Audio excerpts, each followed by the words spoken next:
Alors le colza opportuniste, c'est une technique qui consiste à pouvoir récolter du colza dans des sols où habituellement on ne tenterait même pas cette culture. Par exemple, chez moi, j'ai beaucoup de sols hydromorphes. Les 2/3, voire les 3/4 de l'exploitation sont en limon battant très hydromorphes. Et dans les parcelles où il n'y a pas de drainage, c'est impossible d'imaginer faire du colza parce que plus de 2 années sur 3, on ne le récolterait pas à cause de l'humidité hivernale.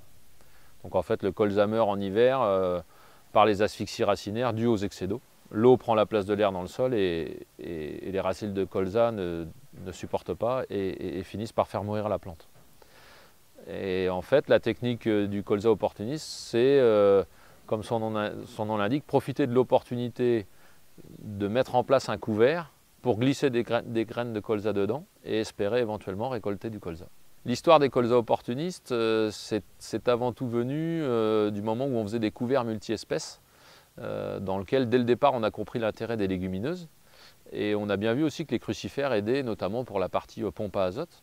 Et au départ on mettait beaucoup de moutarde. On était embêté avec la moutarde parce qu'elle montait à graines et surtout elle survivait toujours à l'hiver. Et c'est cette particularité qui m'a fait dire on pourrait peut-être remplacer la moutarde par quelque chose d'autre. Donc une crucifère qui ne monte pas à graines avant l'hiver. Et le colza s'est imposé un peu naturellement, parce qu'on en avait à pas cher.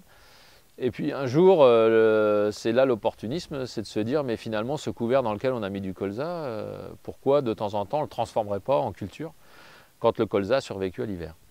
Et c'est là qu'est né le concept des colza opportunistes. Donc cette technique des colza opportunistes, je l'ai commencé vraiment pour mes sols très hydromorphes. En fait, je glissais des graines de colza dans mes couverts afin de pouvoir de temps en temps espérer récolter du colza. Et puis ça marchait tellement bien que finalement j'ai étendu la technique à toute l'exploitation.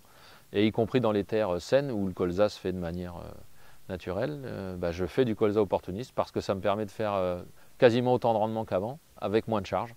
Donc comme ce sont surtout les marges qui me font vivre et pas les charges, allons-y pour le colza opportuniste, quoi. Donc ce que je vous propose, c'est dans un premier temps d'étudier un peu ensemble les principes agronomiques du colza opportuniste, parce que malgré tout, il y a des principes et voilà, il faut s'y tenir pour espérer récolter du colza. Après, peut-être faire un focus un peu plus sur les itinéraires techniques, où on parlera peut-être un peu plus de doses, de semis, de l'accompagnement des colzas. Et puis pourquoi pas conclure par quelques résultats chiffrés. Je pense que ça intéresse toujours tout le monde, donc c'est intéressant de poser les bases.